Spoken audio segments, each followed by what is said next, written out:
Hating until it's too late. Too late for the love to come my way. Too late for the players to hate this game.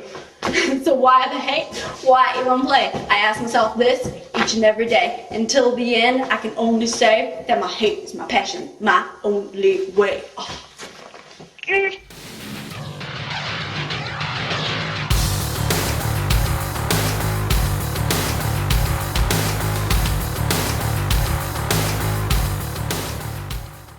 We are talking Final Entries, the video diary of Madi O, a 2012 New Zealand found footage movie. This one is directed by Brody. Now the story of this one is a lot more about how it was kind of made and its kind of release rather than the actual film per se. But we're going to come on to that. I just want to give you a brief plot synopsis first of all. So this focuses on two young teenage girls in New Zealand, Madi and Jenna. Now, by all accounts, Jenna looks like she has a very kind of tough home life.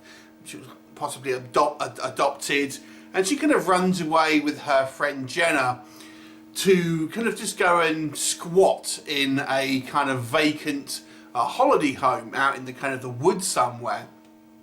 And they're just kind of like being kind of quite, you know, teenage girls and messing around and stuff like this. And then one day well, there's kind of a scene where they pretend that they're kind of summoning something, and maybe we are led to believe that they actually do. And all of a sudden there is this kind of, soon thereafter, there is a third party, this guy there called Virgil, who seems to be talking in a very strange, almost Shakespearean way, and acting all kinds of weird, and there may be kind of like supernatural shenanigans going on, and that's as far as I'll go with the plot here. So what do I mean about the kind of this kind of behind the scenes kind of situation with this one? Well, the marketing for this movie is, well, they at least attempted to do something very viral. Now, I saw a review of this movie some time ago, and I wanted to see it, but I have had trouble tracking it down. Being in the UK, I could not find this film to watch, and eventually I have found it right here on YouTube, and was managed to see it on there. I didn't really kind of like watching stuff like films on YouTube, but that's the only way I could see it. For years I've been trying to pick up a copy of this, but just not been able to get one. So anyway, so that in itself says that this movie hasn't been particularly kind of like, you know, distributed with huge success, shall we say. But what their filmmakers have done here is that they are very much like the Blair Witch when that first came out. This is kind of marketed to be a real video. And they've done it in a couple of, to be fair, quite ingenious ways. So the director, Brody, claims that he was being interviewed by the police or something like that to try and authenticate this footage, because he's a filmmaker, and they asked him to essentially authenticate this footage. The footage was then stolen and then sold to Wild Eye Entertainment for release as a film, which then they did. Now, they've gone so far with this, there's a GoFundMe page set up to try and stop this film's release. There's no credits on this movie. If you look at IMDb, there is no kind of credits from the director, from the cast. There's no, it's not top and tail of any credits, anything like that. So this kind of film has been kind of like marketed in a way to try and sell the kind of the believability that it's real. The film itself is extremely kind of low budget and has no kind of special effects, and I've seen people call this the purest found footage film ever made. And what they mean by that is this has nothing artificial. There's no artificial lighting. There's no sound mixing. It's purely just footage taken from literally the video camera that it was shot with, and then kind of basically kind of edited together in kind of like video journals, kind of like, you know, kind of pieced together from like a film. And it's kind of probably at the end here, it's property of the kind of the police department, things like that. So there's no kind of like production on this. It is no kind of pre or post production. It's just the kind of the video footage. So in that respect, it really does have the aesthetic of a found footage film, which obviously is the kind of the medium that it is trying to sell here. And it has this kind of all this kind of viral marketing try and sell the kind of myth. Now, it's very clever, but it obviously hasn't kind of like caught on in the way that it did, because I have seen virtually no one ever talk about this movie, and it certainly obviously hasn't got the kind of the buzz that Blair Witch had, and clearly that was kind of the idea behind it, to try and do something similar to that.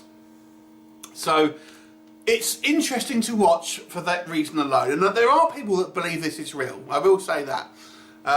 But having done some research of this movie, I have actually found reference to Harold Brody being the director of this movie, who is the person that it claimed to initially got the footage from the police. Plus there's a couple of plot holes in this.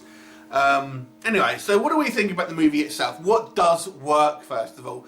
So when you know all the stuff that I've told you and you watch this film, it does have a degree of authenticity about it.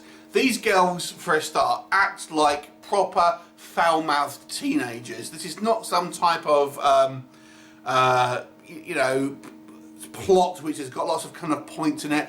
These for the first half an hour of this movie, it's just these girls piss-arsing around, and they do it in a very kind of young, kind of juvenile way. You know, swearing, being quite vulgar, to be quite honest. But it's believable to a certain degree, because that's kind of how at least some kind of teenagers act. So that aspect of it is kind of believable, and I think the movie, when it kind of gets going into its kind of more of its actual plot, it's actually a relatively short film. It does kind of get you thinking, oh, it's pretty harsh. You know, when it's all said and done, this movie is quite kind of affecting to a certain degree, because this movie doesn't kind of like try to kind of tie everything up and have like kind of like a complete story. It asks kind of questions. I mean, we'll come on to it again, but and it ends on a fairly down note. And when you add all the kind of the supporting kind of like materials with it, if you look in the kind of the web pages, I'll try and link in the description actually. You know, it's a pretty interesting package.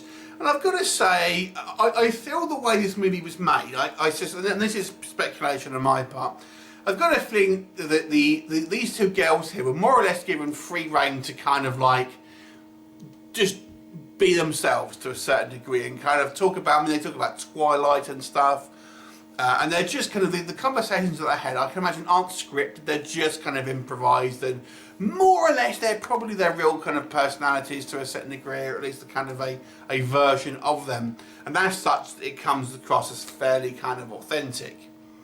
Okay, so what doesn't work with this movie? So this is a relatively short time, and nearly half the running time is these two girls piss-arsing around, and the movie spends way too long doing that. I mean, I get that we try to buy into their characters and kind of like, you know, get kind of like gleams of their their personality and their troubles that they've had, and their kind of the bond that these two have had. I understand that, but I feel that this movie does take way too long to kind of get to the plot, so to speak. In actual fact, you can probably watch 5 minutes of this movie and then skip another 25 minutes, and you will be completely the same kind of like, get this movie exactly the same. So there is time wasted in this movie. There is a bit of now when we get to our third character, this guy Virgil who turns up, he is acting in a certain way that is, without kind of giving anything away, that is purposely a little bit weird, shall we say. But I've got to say, it's a little bit OTT. And there are certain things that are set up for, you know, that kind of take away the realism, shall we say, of the movie that's set up. For one thing, and I'm not going to go into every little nitpick here, but this camera seems to have never-ending battery, and they even mention a couple of times about how the battery's running low. but there doesn't seem to be any lights in this house, which leads me to believe that there's no electricity, so how they charge the camera. And then second, and the other thing to support that as well, we see a toilet, but they go to the toilet in the woods, which means there's no plumbing, which again lends credence. There's probably no electricity, so how they're charging the camera. And there's also a shot towards the end where Maddie is kind of like freaking out about something that's happening with Jenna, and it's framed in such an obvious way that you're going to see something kind of come up, which inevitably it does. And it's such a kind of like, it's not a natural shot, if that makes sense. It's obviously a scene where you are meant to notice something kind of happening in the background. Now, that may not bother some people, but to that point I feel it was relatively kind of like authentically shot. And yeah, I mean, I like kind of like the two girls acting. I thought it was fairly kind of genuine, but the guy who plays this Virgil sort of character is a little bit maybe too hammy for his own kind of good. The character does lend itself to that. I will, it's meant to be to a degree of that, but I feel maybe it was just taken a little bit too kind of far. But at the end of the day, this film is an oddity because there's not loads happens. The first half of this movie is incredibly dull and very kind of samey, unfortunately. The second half is more interesting, but even then it kind of still kind of like dipped its toe back into the kind of like, yeah, I don't want to see two screaming girls for any more longer than I have to be quite honest. So it's an oddity. I would suggest if you are a found footage movie fan, it's one that's worth a watch purely because it is the way this is marketed and the way that it's kind of sold to be a genuine found footage film, more so than anything else outside of maybe the Blair Witch initially when that came out. I feel it deserves maybe a watch for that respect, but don't be expecting a produced kind of like found footage film, you know, like Grave Encounters or something along the lines of that, where you're going to see stuff on screen. It is, you know, it's next to a zero budget. So yeah, I'm glad I've seen it. It's not something you could ever want to watch again. It's a little bit of an oddity, and that's really made from the kind of the stuff that surrounds the film rather than the actual film itself. I'll give it a 4 out of 10. If we're just looking at the film itself, outside of the hoopla surrounding it, I actually think, to be honest with you, it's not a particularly interesting movie. But it's maybe a little bit of an oddity to watch just for the discerning found footage horror film fan. 4 out of 10. Have you seen it? What did you think? Leave me a comment and I shall look forward to seeing it next time. Bye for now.